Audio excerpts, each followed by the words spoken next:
Thank you. That will be the proper way, because I should have in my mind everything. So You can't. Yeah, You I can can't. talk to you for 2 weeks, then you'll have everything. No. Even then I won't have everything. Maybe not. I should tell you how they brought in Jews from Austria, and they came in Jews. I want to know. Tape number 2 was Sam Novice. You wanted to tell us a bit more about your childhood and your brothers and sister. Well, as you know, in a Jewish family home in Ostrovce, we started to go to Cheder when we were 5 years old. So, and I had 3 brothers and 1 sister. My brother was 2 years younger than me. What was his name? His name was Israel. And he started to go 2 years later to that very same school. And my grandfather used to take me to school, and my grandmother used to greet me when I came home from school. My parents were like looking after their business, and we were living with my parents, not with my grandparents, but the grandparents took part in our life the same as we took part in our grandchildren here. And it was a family life, and every Friday night we had all the children of my grandparents came to my grandfather's house after the evening, after supper, and they were sitting and schmoozing around and whatever, learning that and that for the whole evening. So the whole family was together almost every Friday night. And Saturday morning we went to daven in a minyan, which was organized by a relative of ours, which is my grandfather's brother. And this man afterwards came to Toronto. He brought his sefer to Toronto. That shul we were davening till 1940, till the Germans came in, and 1939-40. And also, as you know, in the old country, we went every morning to shul to daven, and every evening to go to shul to daven. It was a life, a religious life, with family, a family life, and How many Jews lived in your city? 18,000. And it was organized. I remember my grandmother used to, with another 2 women, they used to go and organize food for needy people, which were lots of poor people. They used to give me, put it into the door and run away, so that the people shouldn't, not to embarrass the people. And what I remember is every Saturday, as a young boy, I used to carry the bags for food which the people, all the people organized, Gechabes Idalach, they call themselves, to give to. After this, they took all the food to Wachnes bis Medrisch, where they divided the food and they gave it out to needy people. All the Shabbat. It was a community, a Jewish community, with a very religious community. And it was a religious life all the time, and between relatives, friends, neighbors, and everything, until the Germans came in, which was in one overnight, destroyed everything. Synagogues were closed, schools were closed, no Jewish life whatsoever. It stopped living from this minute on, from the minute they moved in. You mentioned there were factories. What kind of factories were there? Who was working there?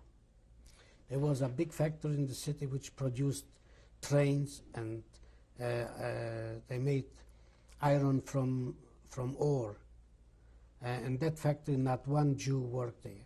They didn't take no Jews in. And they were about 12,000 workers.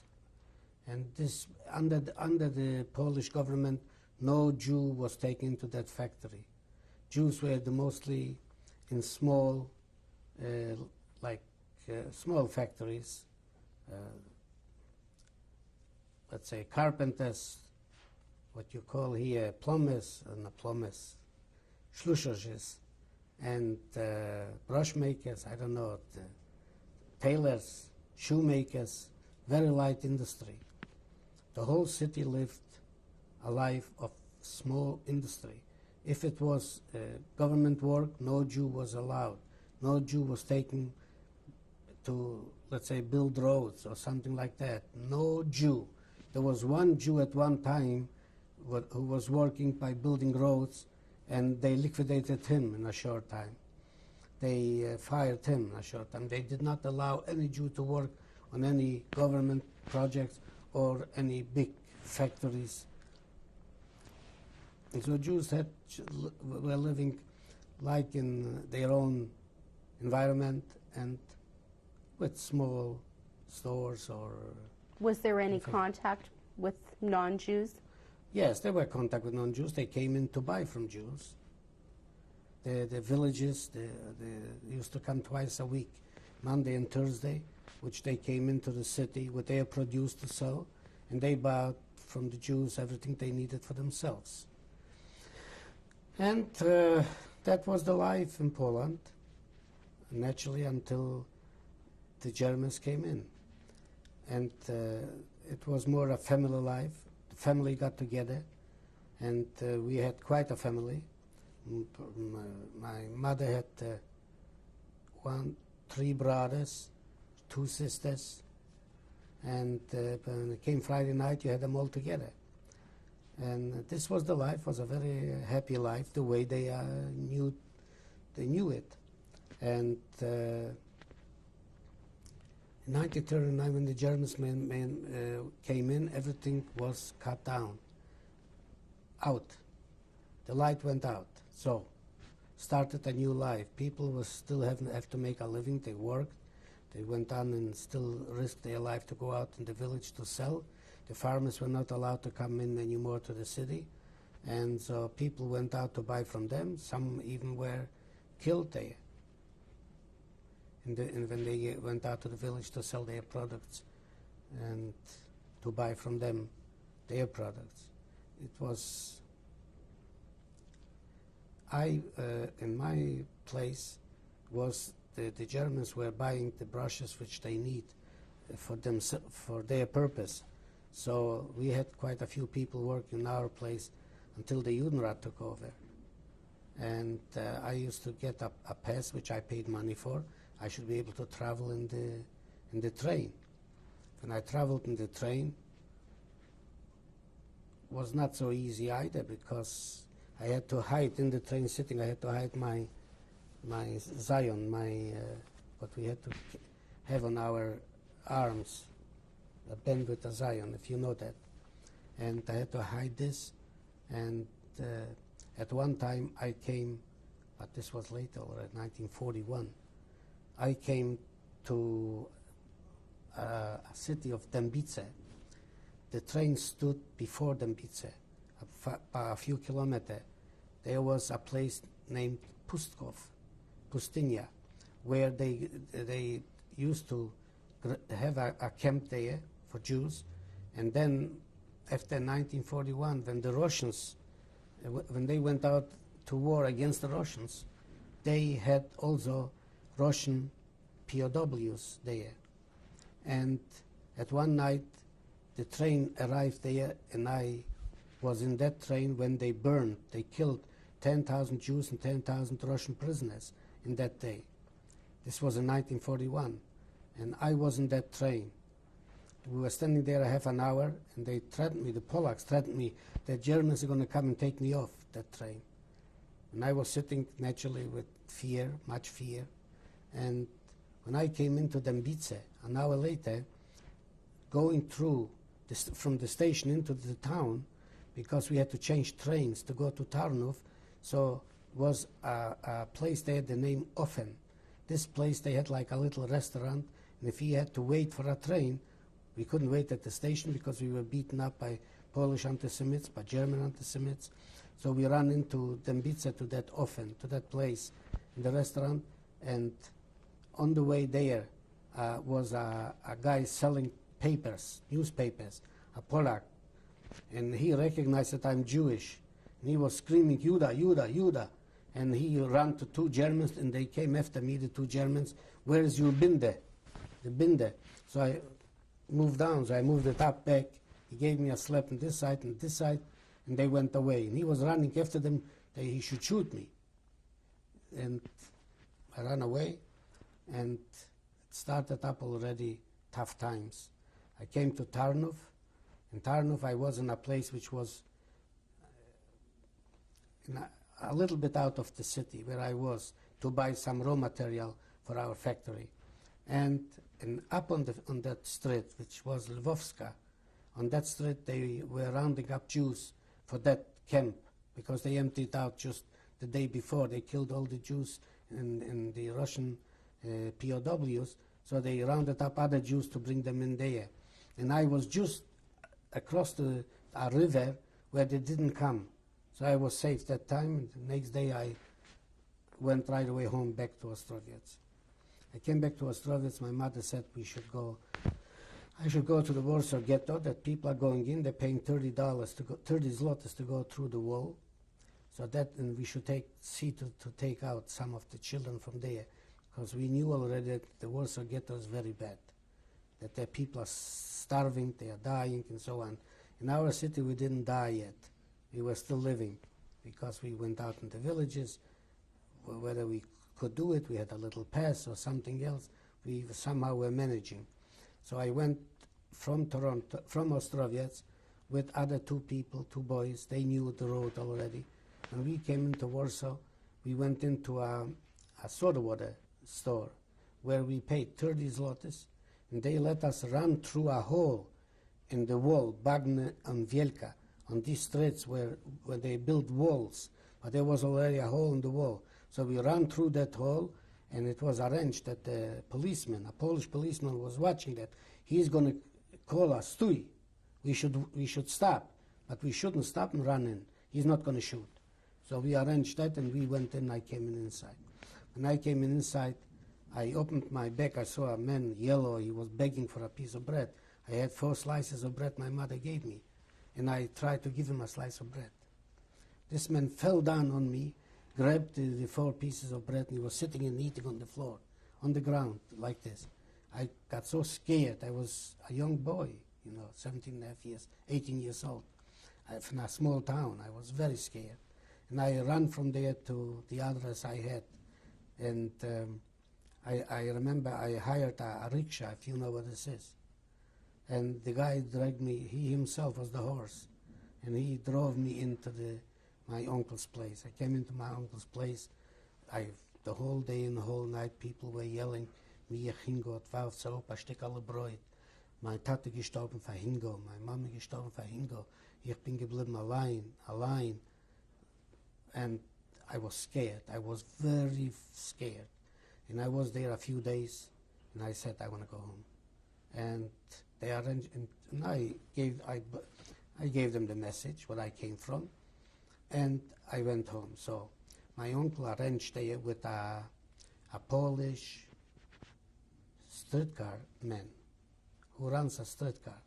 It was a friend of mine. He was somebody my uncle knew. That this streetcar man,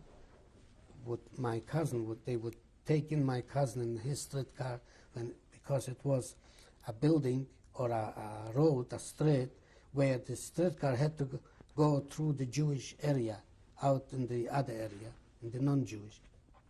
So they paid him money, and he was taken into that streetcar, hidden under the seats, because the Germans were checking when it went in and out. And when he went out, this same man, the streetcar man, took him down to the boat, where it was a boat going on the Wisla, on a waterway. So they took him there, and he bought him a ticket, and he went in that with another man. They had two customers who went out of the ghetto, and they went in that boat, and he looked a little bit like a Polish boy, and he went with that boat without a bind on his hand down to Annopol, the city Annopol, near the Vasel. And in Annopol, he went out of the boat and he walked till Ožarov. From Ožarov, we had made already arrangements where it was still going, Jewish horse and buggy. They took him on a horse and buggy and they brought him to us. And this boy was with us from 1941 to 1942, where he went with us to that factory together, me, my brother, and him, to that factory to work. What was his name? His name is Mayer, same name. His name is also Novice now, yet in Silicon Valley. He's a scientist, a specialist in atomic physics and mathematics. And so, and we came in Ostrovets by the Aussiedlung, by the roundup of the Jews. We came into that factory. This was 1942. And from there, we was 1942. From there, as I told you, we went to Auschwitz. They took us to Auschwitz. We worked there till 1944. Can we go back a little bit? Yeah. Before you came home, did you ever think of not coming home? We always knew that it's a risk. When we go out in a train or somewhere else, that we will get killed. We can get killed, because many people did get killed, didn't come home anymore. But we couldn't live otherwise without the risk. And my going to Warsaw was especially because my parents were very close with my father, and my cousin's father was brothers, so we were very, very close. And she said that I'm a young boy, and nobody's going to do me anything. We could not understand, we could not even imagine that of such a brutality. And that's why my mother asked me I should go and deal with them to bring my somebody to us. We were willing to accept somebody because it was, the Warsaw Ghetto was very bad. Had you heard anything about the underground at this time? At the time we didn't hear about underground anything, but only we heard that some of our boys are organizing. We didn't know who, we didn't know when.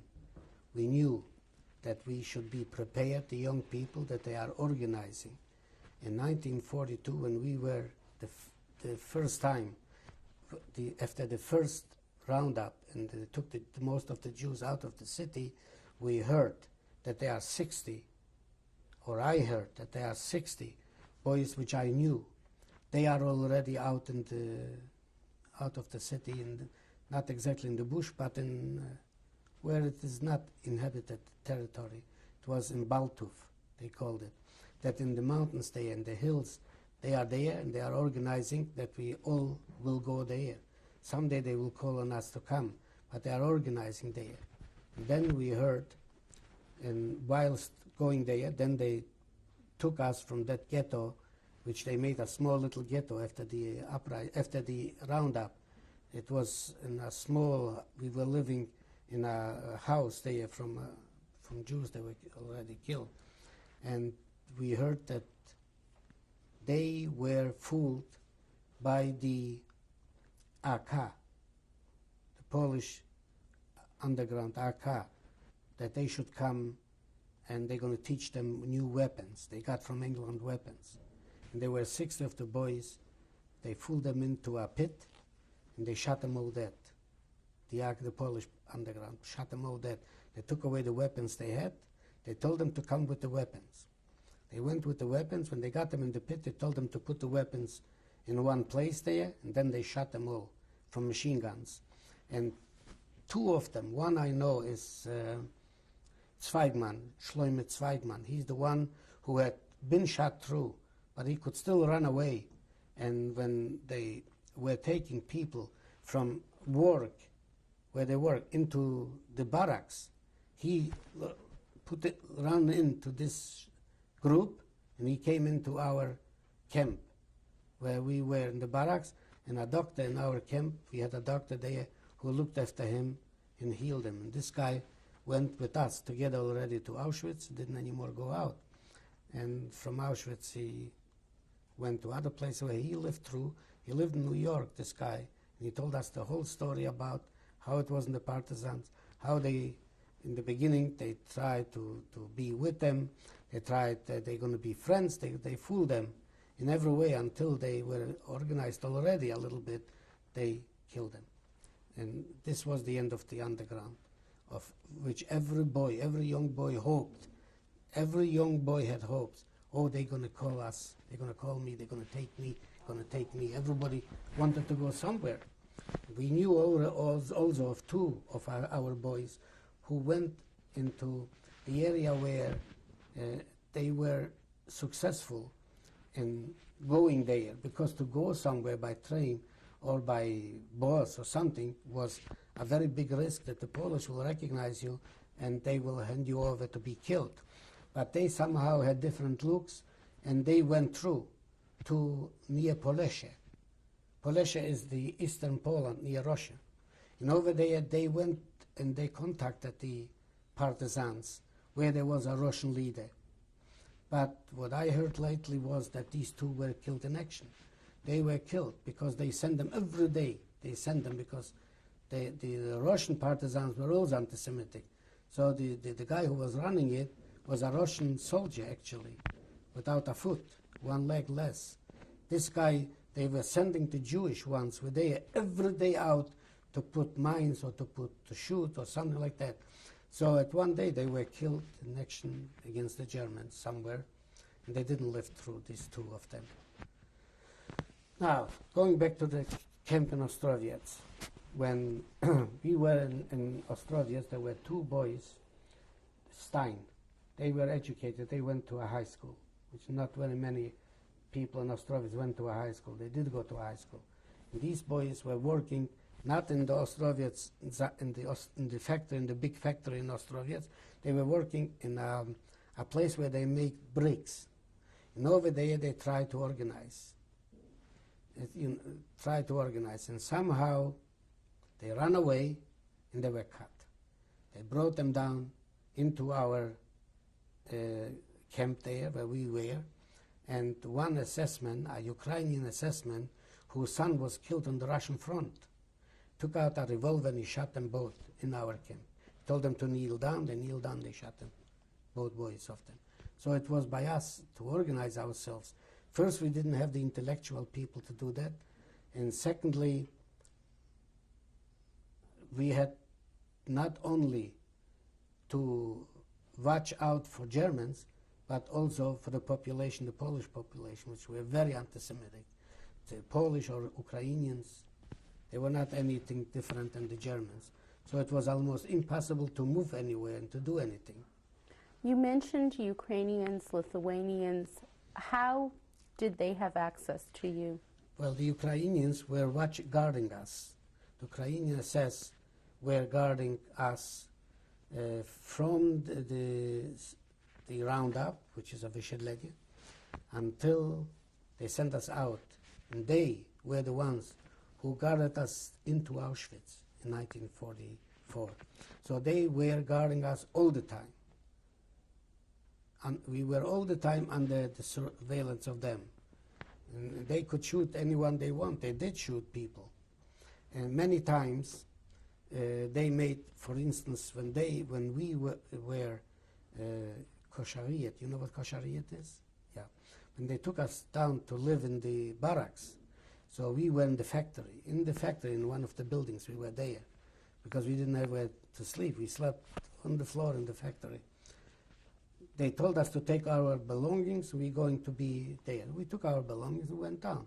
We came there, they put us in one line, they took away everything from us. Everything, they left us just in what we were wearing. If we had two suits on me, they took away one suit, they left me with one. I had a pair of pants and a nice suit underneath. They took away that nice suit from me. They left me in the dirty pants and that thing. And they, in the line, they took in the first people in the front, they shot a boy just to scare us. And they scared us. And everybody gave away everything what we had. Then they let us in the barracks empty with nothing. You mentioned in 1942 there was a selection. Yeah. You went to a factory. Where did everybody else go? Everybody else went on the Umschlagplatz. This is the marketplace. Everybody had to go there. And on the way, many were shot, many were run with sticks and run them all up like a wild animal place. They were running them like They brought in one day before in the evening the Lithuanian SS, Sonderkommando. These commandos were especially for the roundup and for the packing the Jews into the trains. These were picked 18, 20-year-old murderers, cold-blooded bandits we have never seen in life. They were going around the whole day and shooting and hurting and riding in the running to the houses. If anybody would be there, they shot them dead. So everybody had to run out, and the people ran on the streets until on that Umschlagplatz, until in the marketplace. And everybody was concentrated on that place for the whole day, from the morning till the evening. A whole day they were going around beating people, beating everybody, shooting children, shooting old men, shooting young men, everybody they could shoot. And in such a rush unbelievable. Screaming, yelling, shooting, hanging, tearing people apart, and whatever it was left alive out in the marketplace. From there, they moved them away to a sport place where nobody could see them, or they couldn't see anybody. It was in a field. And from there, you could only hear the screams, that's all. And this was in the day when the roundup, or Vyshedlenie, or whatever you call it. The whole day was a hell of a day. And not us, they were keeping near the police station in a place. It was a Platz, they call it. That we wouldn't be able to move. We had to stand in the line like soldiers, one behind the other, a whole day till the evening. Then they marched us down to the factory, to that big factory. Who was with you? I was with my brother and my cousin, all three. We went down to that factory. Where was the rest of your family? They were in the marketplace already, because they were going around a whole day. Romanian SS were going around a whole day. They spoke very good Yiddish, and they said, "Come out, we'll give you places to work. Don't worry about it. We're not going to send you away. Come out." And the people were naive. They believed somebody Jew is talking to them. They went out. This is what we were told by the Rom commando. The Jews they should take the people, take away from the people the pack and load it on trucks. These Jews came back to our factory to work. They told us how the Vyshedlenie, the thing, was going on a whole day. But the screams and the yells we could hear near the station of the police. The yelling, the screaming were unbelievable. They were hurting people, beating people, shooting people. Thousands of people were shot from the morning till the evening. It was a real Holocaust, something that the world has never experienced, never believed that this can happen. A whole day. We were surrounded by gendarmerie. They had lightweight cannons put around the city, the town, in case something happened, that they can blow us apart with the artillery. They had artillery. Gendarmerie were manning artillery around the town, around the city. That's how they used tens of thousands of soldiers. It's unbelievable against defenseless people, old people, young people, babies. And they have used artillery, tanks. Everything was standing around the city, waiting if something happened that they can put us down. This is how we couldn't move.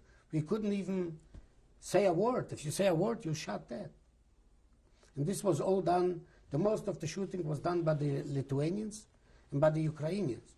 And then came, now there was from the Schupo, if you heard Schutzpolizei, Schupo, there was another police force like Gendarmerie and Schupo. In the Schupo was a man by the name of Finland was his name. This Finland came out in the marketplace and he was screaming to the Gendarmerie, "Ich alleine kämpfe gegen alle Juden." And they started all shooting like hell. After he said he alone is kämpfe gegen alle Juden. One eye was shut out by him already, a blind man. And he was shooting people from the morning till the evening.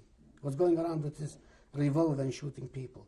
In all his detachment, whatever you call it, he had quite a few people. All these people were going around from the morning till the evening in shooting.